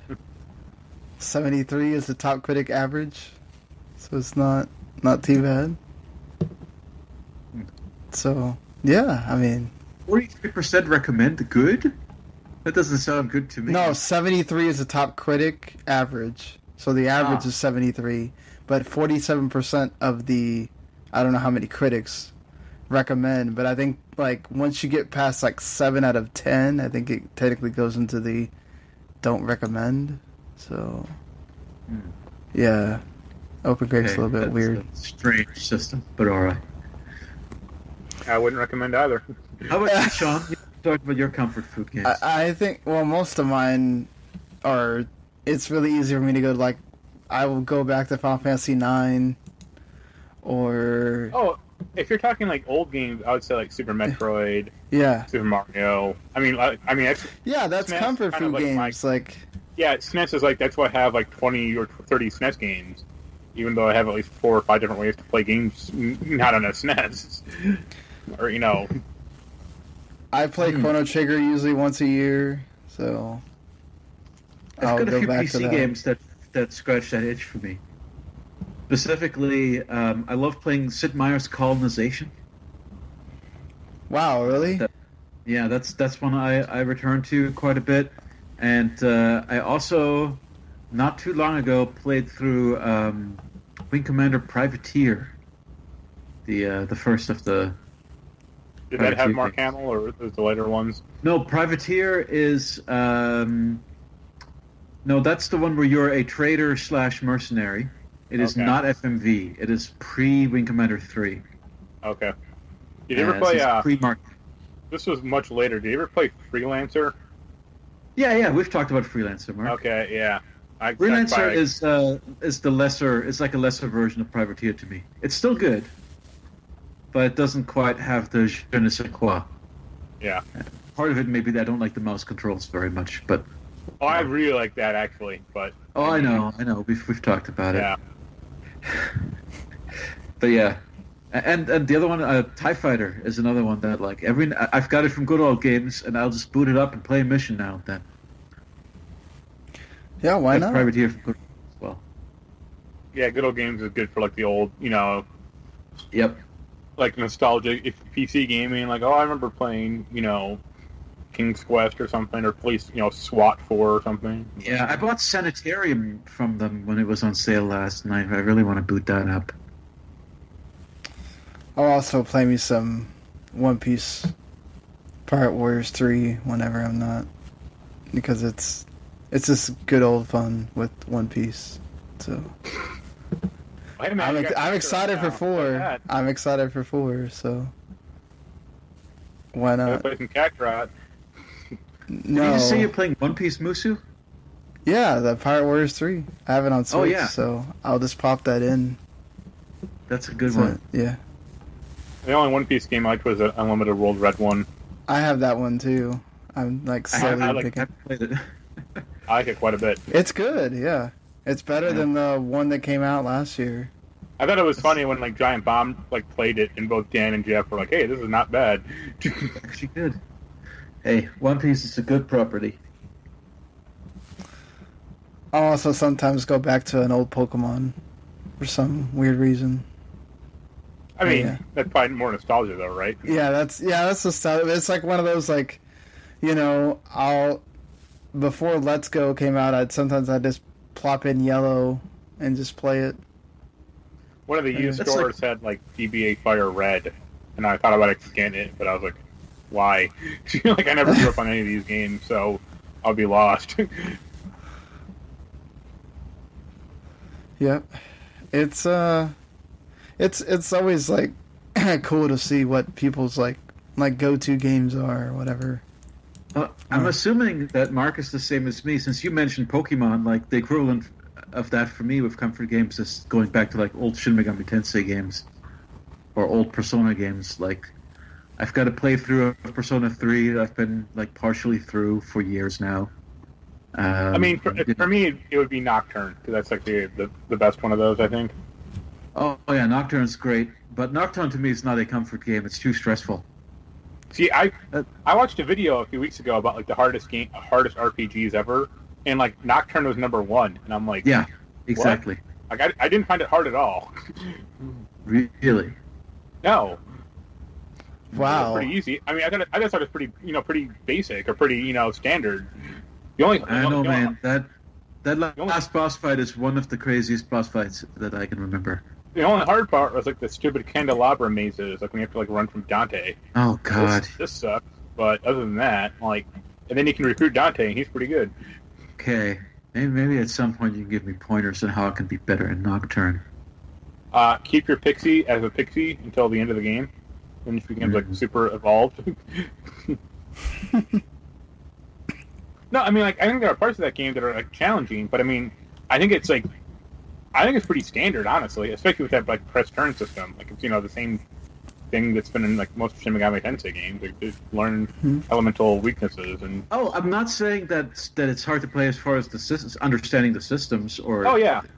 I just think that the combat is really there are some really brutal boss fights in that game. Yeah, I mean, for me, if I was going to play one of those games, it was a PS1 game called Jade Cocoon. I really liked. Oh, I've never heard of that. Jade Cocoon? Oh, that's the PS1 Pokemon. It was it was basically Pokemon on PS1, but you could also mate your creatures. So you could have a fire creature and a earth interesting creature. Story of Tamamayu. Yeah. And it had really good anime sequences at the time. I mean, it had a good soundtrack, I thought, too. Oh, shit, it's a Genki game. Yeah. Yeah. That's crazy. I know them for racing games. That's one of those, cult Sony games that people wish they would, make available again, and they never do. Yeah, they made two of them. The second one didn't do as good, I don't think. But the first one, I mean, I remember playing that as a kid, and I really liked it. I got, way far into it. Also seeing that this game is coming out next week, but I'm also for some reason, well, of course, this was also kind of big back then, but I loved going back and playing the Yu-Gi-Oh games on the GBA. Yeah. So, Mark, you're saying Jade Cocoon 2 is a no for you? You don't like it as much?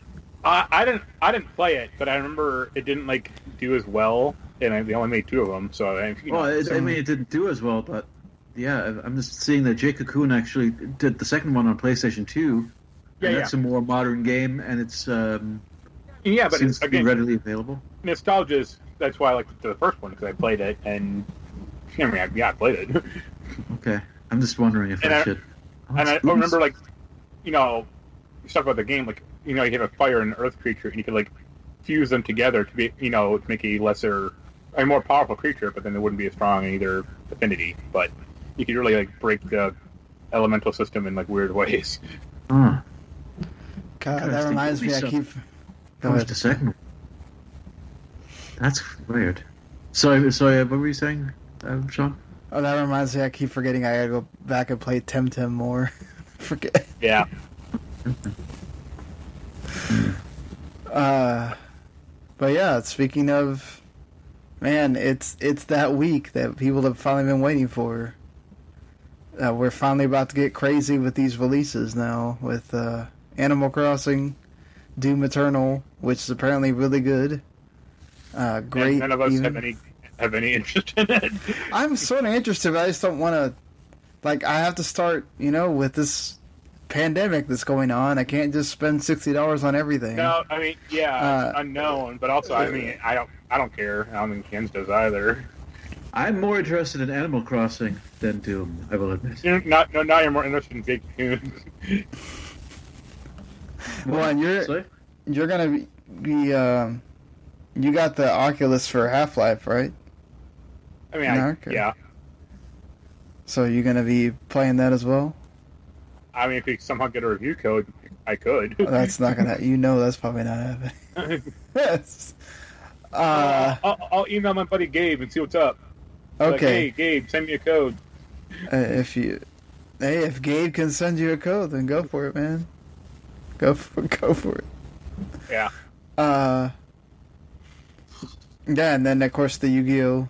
Legacy of the Duelist comes out for PC, PS4, Xbox One. Paper Beast, which was they tried to make a big deal at E3 last year. That Bleeding Edge game comes out.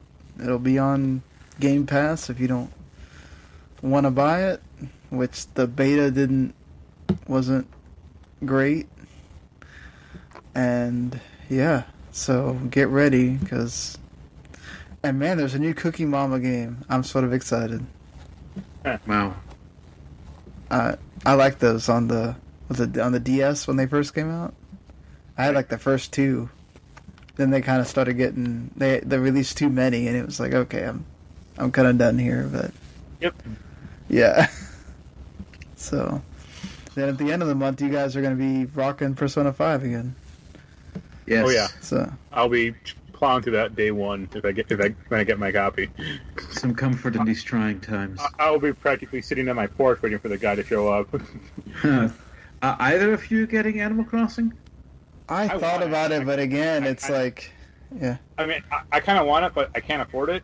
I'm not like that interested in I mean, I would review it if we got it, but I don't really want to. I'm not going to ask for it. But I think it's like the thing that you said, Sean, or Jens, earlier about like it's like a job. Yeah, it's really weird. I mean, I'm actually kind of curious to try that because I don't. It is the perfect game to like. Oh, I can play it for a little bit, and I can play it for a little bit. And I can play it for a little bit. It's funny. That's exactly how WoW is. Yeah. Or like Overwatch. That's the thing that made me fall off the last Animal Crossing is that it literally prevented you from binging it. Yeah. So the way I play games, usually I'll have, sometimes I'll have a whole day set aside for it. I'll do a Saturday where I just want to like get through a game. Yeah. And I tried doing it with Animal Crossing, and it was just, after a while, it said like, no, you need to stop playing now. You cannot make any more progress. Come back today.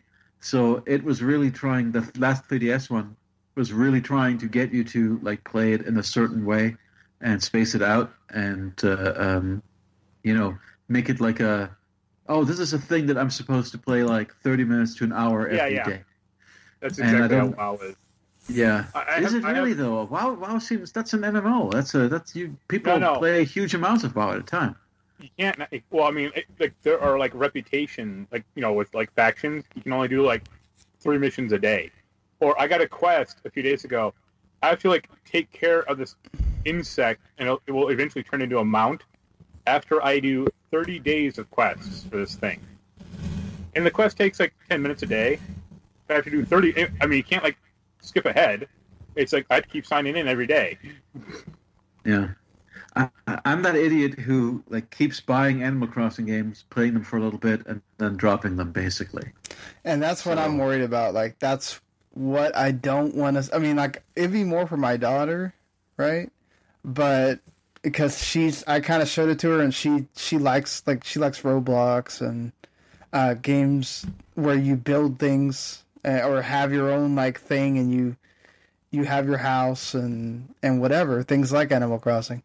But, like, I wouldn't want to get it, and then she doesn't really end up liking it, and then I'm not enthused to play it myself, and then it's like, oh, that's $60 I could have spent on something else, you know? Right. Yeah.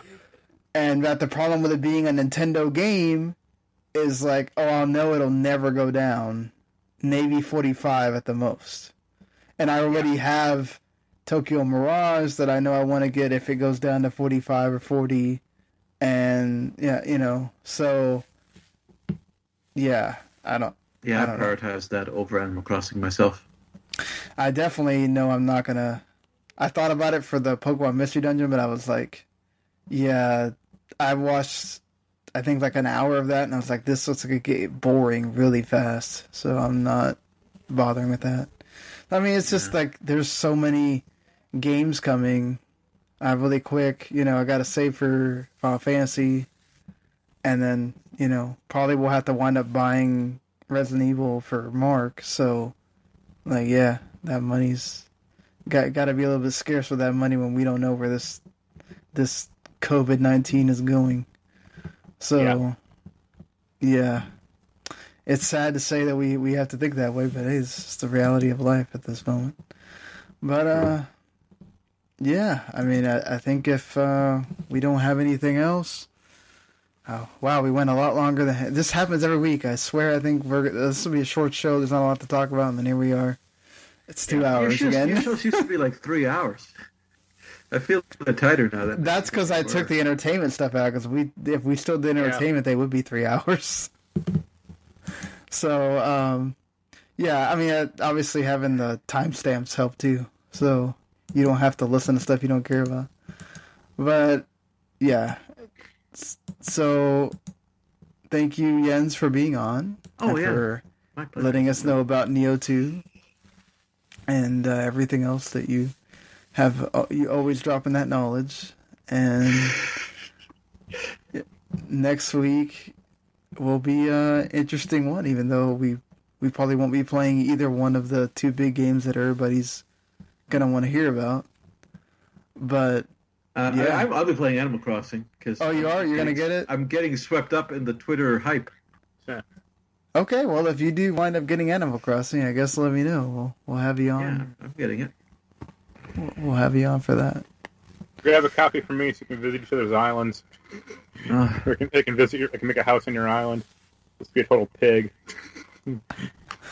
Well, now Jens can control how much of a pig you are on his island. Yeah. So it's... You can boot me off. Yeah, you can't just come in there and wreck shop or whatever.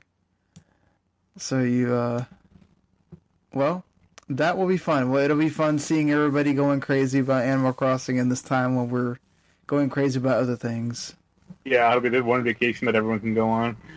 Definitely. It'll be the big escape for everybody that's you know, it's funny. It's like, this is the one thing that, I mean, unless, you know, you guys talked about you have your physical games that you really want, but this is like the one genre that, thanks to the digital availability, we don't really have to worry about these games like not coming out to give us that escape when we're all shut in. So, but yeah, if you enjoyed what you heard, you can always subscribe on whatever platform you like to listen on. That helps us. Also, what helps is reviews, which you can also do on whatever platform you like to listen on. And also go to Podchaser and review us, because that's a really awesome site, and it helps us be seen more there as well. And yeah, so until next week, or perhaps we did a small little show on whatever Sony talked about. See you later, everybody.